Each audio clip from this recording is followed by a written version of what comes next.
విశాఖ జోన్లోకి 7 స్టేషన్లు మార్చడంపై కేంద్ర మంత్రి రామ్మోహన్ నాయుడు స్పందించారు. ఇచ్చాపురం నుంచి పలాస వరకు ఉన్న 7 రైల్వే స్టేషన్లు విశాఖ సౌత్ కోస్ట్ రైల్వే జోన్కు బదిలీ చేస్తూ రైల్వే బోర్డు ఉత్తర్వులు విడుదల చేయడం ఆనందంగా ఉందన్నారు. Visakha south Coast railway zone కోసం అలుపెరగని పోరాటం చేశారని రామ్మోహన్ నాయుడు తెలిపారు. నమస్కారం. శ్రీకాకుళం జిల్లాకు ముఖ్యంగా ఉద్దాన ప్రాంత ప్రజలకి ఇది చాలా మంచి రోజు. ఈరోజు వరుసగా శుభవార్తలు వింటూ ఉండడం చాలా ఆనందంగా ఉంది. ఇప్పుడే రైల్వే బోర్డు నుంచి అధికార ధృవీకరణ వచ్చింది. కష్టపడి సాధించుకున్న సౌత్ కోస్ట్ రైల్వే జోన్లో నేడు ఇచ్చాపురం నుండి పలాస మధ్యలో ఉన్న 7 రైల్వే స్టేషన్లు కుర్దా డివిజన్ నుంచి విశాఖపట్నం డివిజన్లో కలుపుతూ నిర్ణయం తీసుకున్నారని తెలియజేయడం ఎంతో సంతోషంగా ఉంది. సౌత్ కోస్ట్ రైల్వే జోన్ కోసం ఎన్నో ఏళ్లు పోరాటం చేశాం.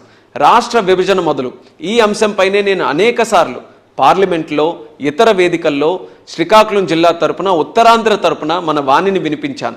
ఆ పోరాటాల ఫలితంగా విశాఖ కేంద్రంగా సౌత్ కోస్ట్ రైల్వే జోన్ను మనం సాధించుకున్నాం.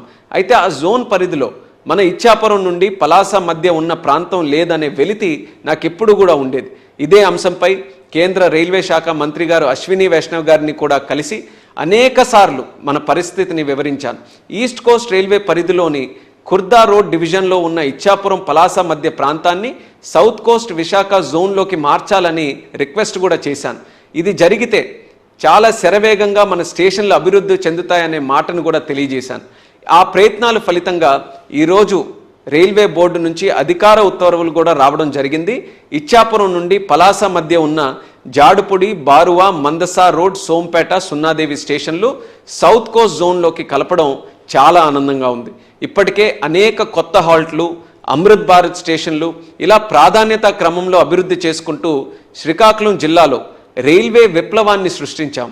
తాజాగా రైల్వే బోర్డు ప్రకటనతో మరింత ఉత్సాహంగా అభివృద్ధి వైపు అడుగులు వేస్తామనే నమ్మకం నాకు కూడా ఈరోజు కలుగుతుంది.